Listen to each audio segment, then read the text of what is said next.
बिस्मिल्लाहिर्रहमानिर्रहीम। अस्सलाम वालेकुम प्यारे बच्चों, उम्मीद है कि आप लोग खैरियत से होंगे। आज हमारी इस्लामियात की क्लास है जमात सोम के लिए। अच्छा तो बच्चों, इस हफ़्ते हम अपना सबक नंबर 2 तीसरा बाब सीरत तैयबा पढ़ेंगे, जो कि सफ़ा नंबर 20 पर है। खोलें अपनी किताबें। अच्छा, तीसरा बाब सीरत तैयबा।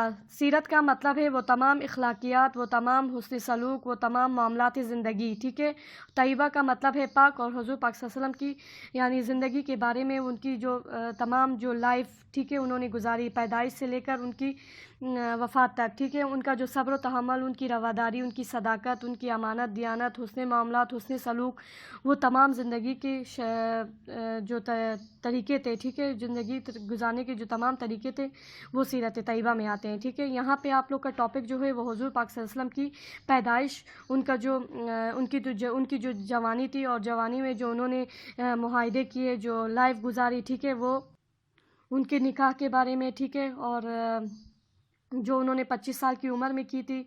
ठीक है, वो सारी टॉपिक्स जो हैं वो इस सबक में आप लोग पढ़ेंगे। सीरत तैयबा बहुत वास्ट टॉपिक है। ठीक है, वो इंशाल्लाह आप लोग को मैं टॉपिक वाइज आगे ठीक है पढ़ाती जाऊंगी। ठीक है, वो अलग अलग एक चैप्टर्स होंगी। ओके, स्टार्ट करते हैं अपने सबक को। हज़रत अबू तालिब की कफ़ालत। ठीक है, अबू तालिब जो है वो हुज़ूर पाक सल्लल्लाहु अलैहि वसल्लम की चचा थे। अच्छा तो बच्चों, कफ़ालत का मतलब है देखभाल या पालना। ठीक है, हुज़ूर पाक सल्लल्लाहु अलैहि वसल्लम को उनके जब हुज़ूर पाक सल्लल्लाहु अलैहि वसल्लम पैदा हुए तो उनके जो वालिद थे वो वफ़ात पा चुके थे। फिर वो जब 6 साल के हुए तो उनके वालिदा की भी डेथ हो गई। ठीक है, फिर उसके बाद वालिदा की डेथ के बाद उनके दादा ने, हज़रत अबू अब्दुल मुत्तलिब ने उनकी परवरिश की। फिर जब वो 8 साल के हुए तो उनके दादा की भी वफ़ात हो गई। तो फिर इस तरह उनके चचा हज़रत अबू तालिब ने उनकी परवरिश की, यानी उनका ख्याल रखा, उनको पाला। ठीक है, और हुज़ूर पाक सल्लल्लाहु अलैहि वसल्लम से बहुत प्यार करते थे उनके चचा हज़रत अबू तालिब। वो जब तक मतलब जब खाने का टाइम होता था, जब तक दस्तरखान पे नहीं आते थे तो खाना भी नहीं खाया जाता था, सब उनका इंतज़ार करते थे।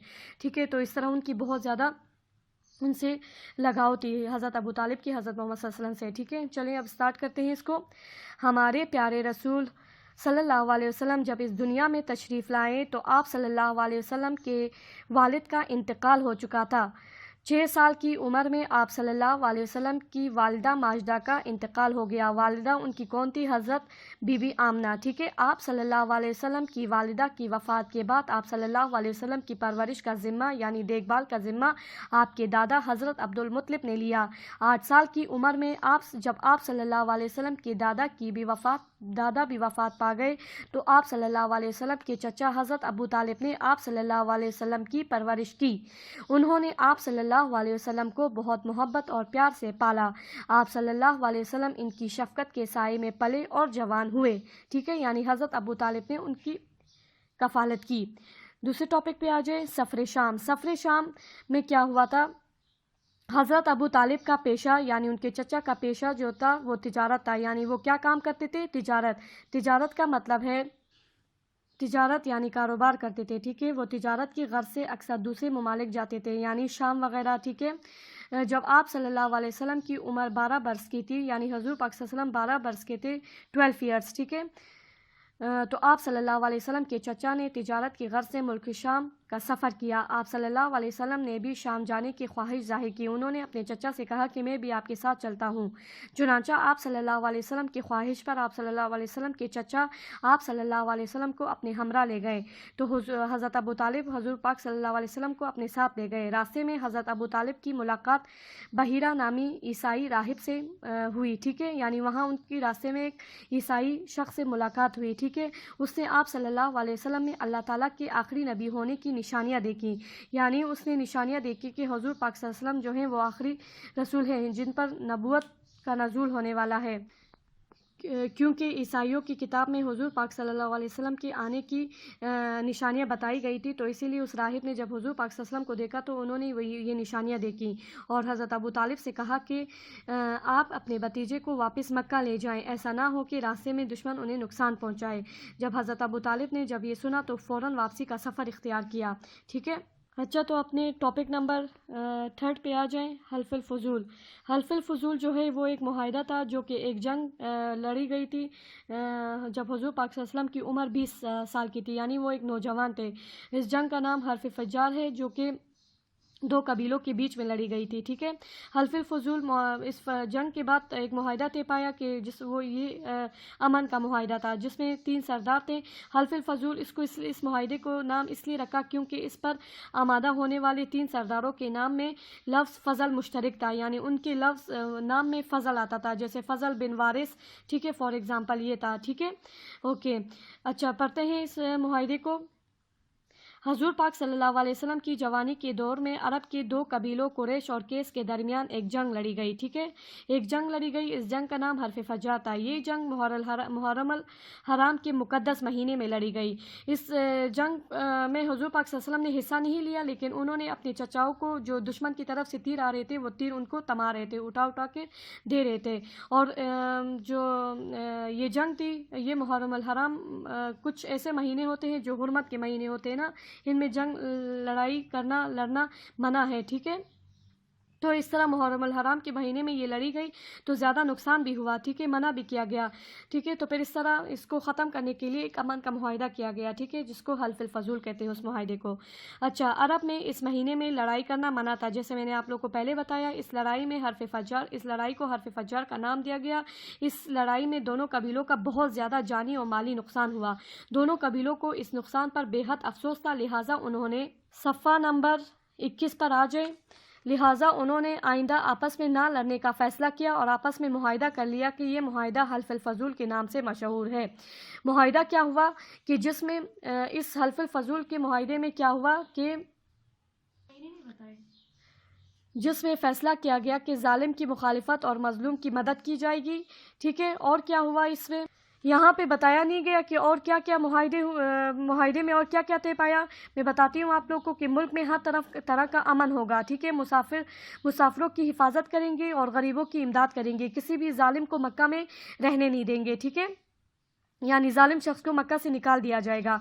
और हुजूर पाक सल्लल्लाहु अलैहि वसल्लम ने इस हल्फुल फजूल मुआहिदे में इसलिए शिरकत की क्योंकि ये अमन का मुआहिदा था। ठीक है, अच्छा, आप सल्लल्लाहु अलैहि वसल्लम भी इस मुआहिदे में शरीक हुए। ऐलान नबूवत के बाद हुजूर पाक सल्लल्लाहु अलैहि वसल्लम इस मुआहिदे में शिरकत में इजहार मुसरत फरमाया करते थे। मुसरत यानी उनको खुशी होती थी। ठीक है, यानी इजहार जब नबूवत उन पर नबूवत का इख्तिताम जब नबूवत शुरू हुई ना, तो हुजूर पाक सल्लल्लाहु अलैहि वसल्लम जब इज्तिमाआत में जाया करते थे तो वो इस मुआहिदे के बारे में ज़िक्र करके खुश हुआ करते थे। ठीक है, आप सल्लल्लाहु अलैहि वसल्लम फरमाया करते थे कि इस मुआहिदे के एवज़ अगर मुझे सुर्ख ऊन भी दिए जाते तो मैं कबूल ना करता। यानी कि अगर मुझे सुर्ख ऊन दिए जाते और मुझे कहते कि इस अमन के मुआहिदे में शरीक मत हो तो तब भी मैं ना मानता। क्योंकि आज भी ऐसे मुआहिदे के लिए मुझे कोई बुलाएगा तो मैं हाज़िर हूँगा। तो हुज़ूर पाक सल्लल्लाहु अलैहि वसल्लम ने कहा कि अमन के मुआहिदे के लिए मैं कुछ भी कर सकता हूँ, मैं शरीक हूँगा हर एक अमन के मुआहिदे में। ठीक है, तो ये जंग लड़ी गई 2 कबीलों के बीच में। ठीक है, जो कि मुहर्रम हराम के महीने में लड़ी गई, जो कि मना थी इस महीने में जंग लड़ना। तो इस तरह बहुत ख़राबी हुई। तो फिर बाद में फ़ैसला किया गया कि इसमें मुआहिदा करेंगे। इस मुआहिदे को हल्फुल फजूल का नाम दिया। हल्फुल फजूल क्यों दिया ये भी मैंने आप लोग को बता दिया। और हुजूर पाक सल्लल्लाहु अलैहि वसल्लम ने भी इस मुआहिदे में शिरकत की थी। ठीक है, अस्सलाम वालेकुम प्यारे बच्चों, आज हमारी इस्लामियात की क्लास है और ये जमात सोम की बुक है। आज हम अपने लेक्चर नंबर 2 का पार्ट 2 पढ़ेंगे। तीसरा बाब सीरत तैयबा का हमने टॉपिक स्टार्ट किया हुआ है। ठीक है, जिसमें हमने हज़रत अबू तालिब की कफ़ालत से लेकर हल्फुल फजूल तक पढ़ लिया है। अब हम पार्ट 2 पढ़ेंगे जिसमें हज़रत मोहम्मद सल्लल्लाहु अलैहि वसल्लम का निकाह हज़रत खतीजा से। ठीक है, आप सफ़ा नंबर 21 पर आ जाएं। हज़रत खतीजा रज़ियल्लाहु ताला अन्हो से निकाह। ठीक है, यानी हुजूर पाक सल्लल्लाहु अलैहि वसल्लम ने जवानी में ही उन्होंने निकाह कर लिया था। ठीक है, आप स्टोरी पढ़ते हैं क्या हुआ था। हज़रत मोहम्मद सल्लल्लाहु अलैहि वसल्लम ने जवानी में तिजारत शुरू कर दी थी। ठीक है, अच्छे अखलाक, सच्चाई और ईमानदारी की वजह से आप सल्लल्लाहु अलैहि वसल्लम का शुमार मक्का के कामयाब ताजरों में होता था। इन्हीं दिनों मक्का में एक मालदार बेवा खातून खतीजा बिन्तुल खुवैलिद रज़ियल्लाहु ताला अन्हा का कारोबार भी अरूज पर था। ठीक है, हज़रत खतीजा रज़ियल्लाहु ताला अन्हा जो थी वो एक बेवा खातून थी जो कि तिजारत करती थी। ठीक है, जो अपना اپنا مال مختلف تاجروں کے ذریعے مختلف علاقوں میں بھیجا کرتی تھی۔ انہوں نے جب آپ صلی اللہ علیہ وسلم کی دیانتداری کے بارے میں سنا تو آپ صلی اللہ علیہ وسلم سے درخواست کی کہ آپ صلی اللہ علیہ وسلم ان کا سامان تجارت لے کر شام جائیں۔ حضور پاک صلی اللہ علیہ وسلم کی یہ درخواست قبول کر لی، کیونکہ حضور پاک صلی اللہ علیہ وسلم ایک اچھے اخلاق، سچائی اور ایماندار انسان تھے نا، تو اسی لیے حضرت خدیجہ رضی اللہ عنہا کو ان پر ٹرسٹ تھا، بھروسہ تھا، تو اسی لیے انہوں نے اپنا مال انہیں دیا کہ شام لے جائیں ان کو، ٹھیک ہے۔ پھر حضور پاک صلی اللہ علیہ وسلم نے یہ درخواست قبول کی اور حضرت خدیجہ رضی اللہ تعالیٰ عنہا نے اس سفر میں آپ صلی اللہ علیہ وسلم کی سہولت کے خیال سے آپ صلی اللہ علیہ وسلم کے ساتھ اپنے غلام میسرہ کو بھی بھیجا۔ آپ صلی اللہ علیہ وسلم نے تجارت میں خوب نفع حاصل کیا۔ واپس آئے تو حضرت خدیجہ رضی اللہ تعالیٰ عنہا یہ سن کر بہت خوش ہوئیں، اور جب آپ ان کی غلام میسرہ نے سفر کے دوران حالات انہیں بتائیں تو حضرت خدیجہ رضی اللہ تعالیٰ عنہا آپ صلی اللہ علیہ وسلم کی کردار سے بہت متاثر ہوئیں، اور آپ صلی اللہ علیہ وسلم کو شادی کا پیغام بھیجا، یعنی شادی کا پیغام، نکاح کا پیغام حضرت خدیجہ کی طرف سے آئی حضور پاک صلی اللہ علیہ وسلم کو، ٹھیک ہے۔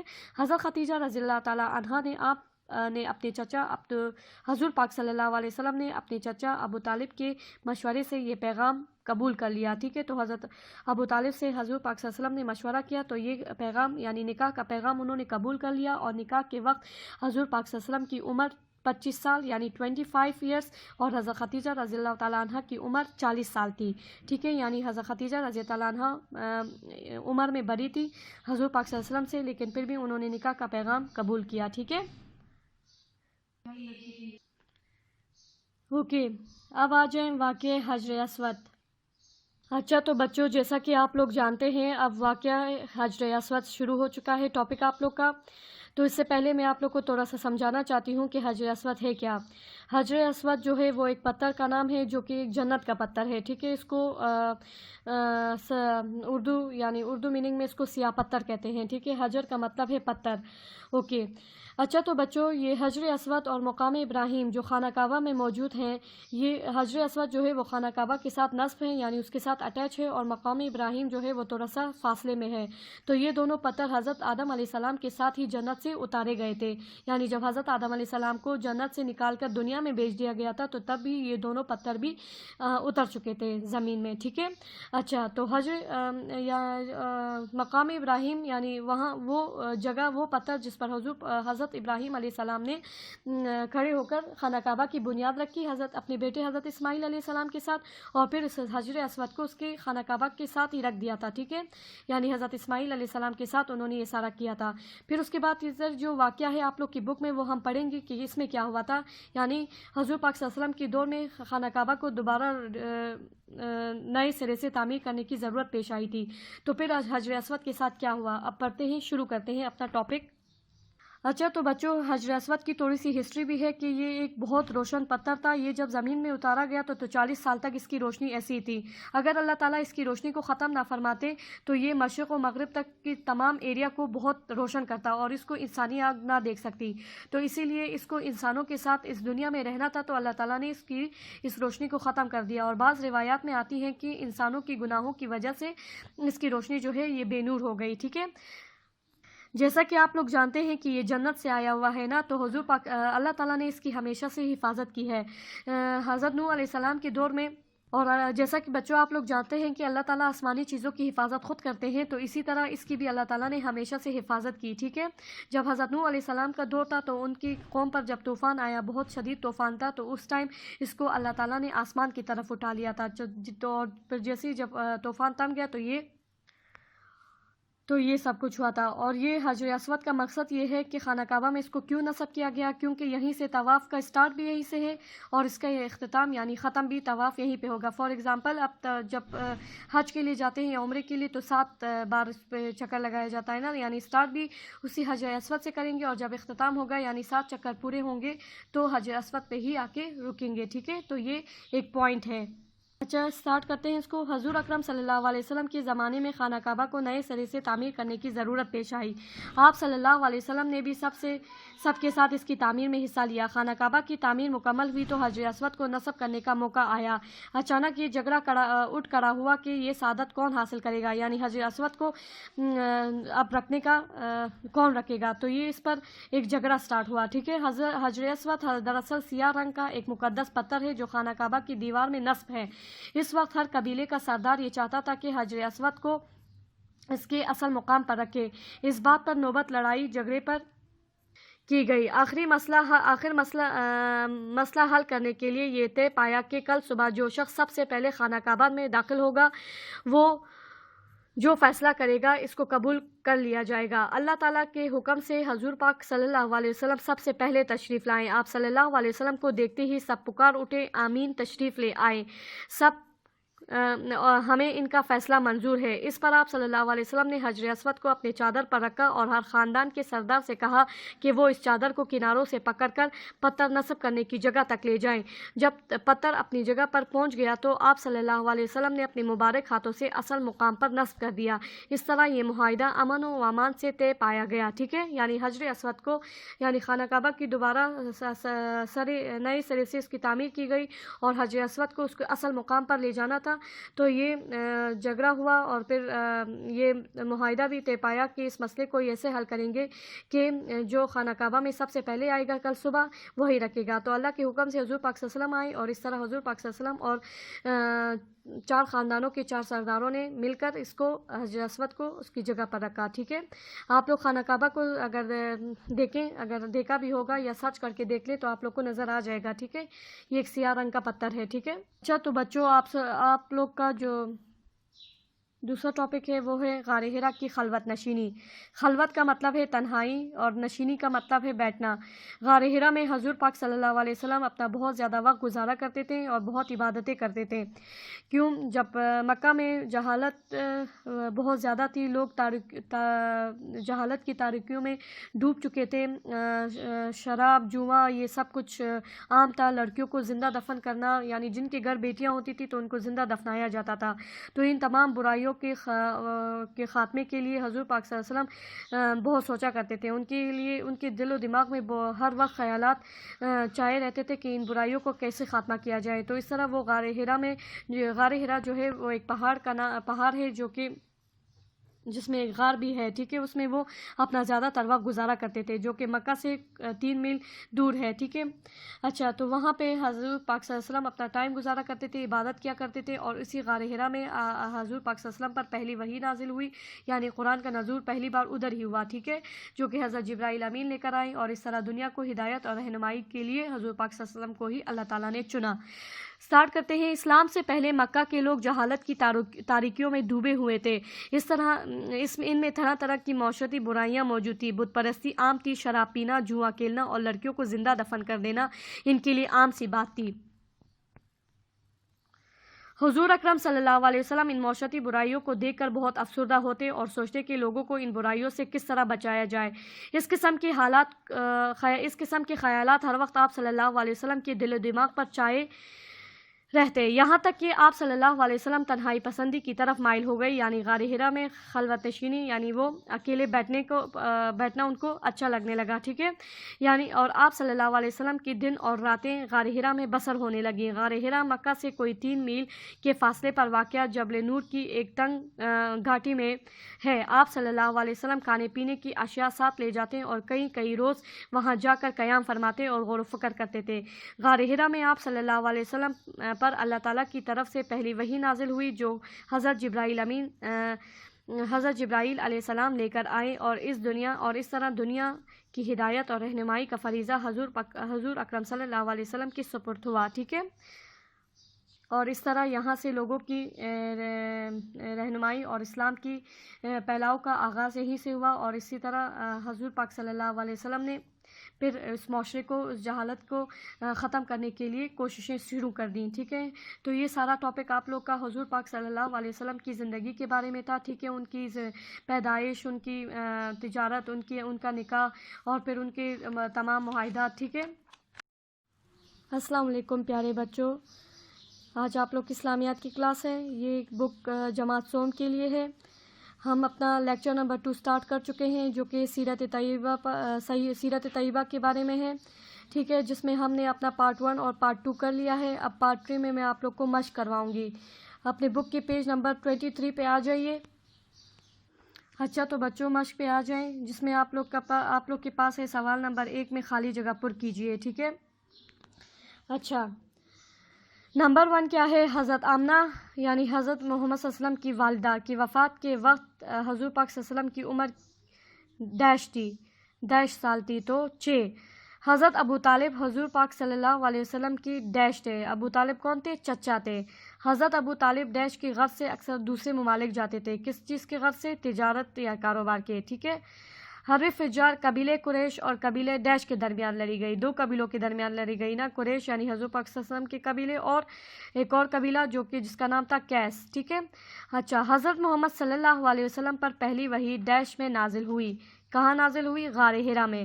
حضرت خدیجہ رضی اللہ تعالیٰ عنہ سے نکاح کے وقت حضور پاک صلی اللہ علیہ وسلم کی عمر کیا تھی؟ ٹھیک ہے، ڈیش سال تھی، 25 سال تھی، یعنی 25 ایئرس کے تھے جب حضرت خدیجہ رضی اللہ عنہ سے نکاح کیا حضور پاک صلی اللہ علیہ وسلم نے۔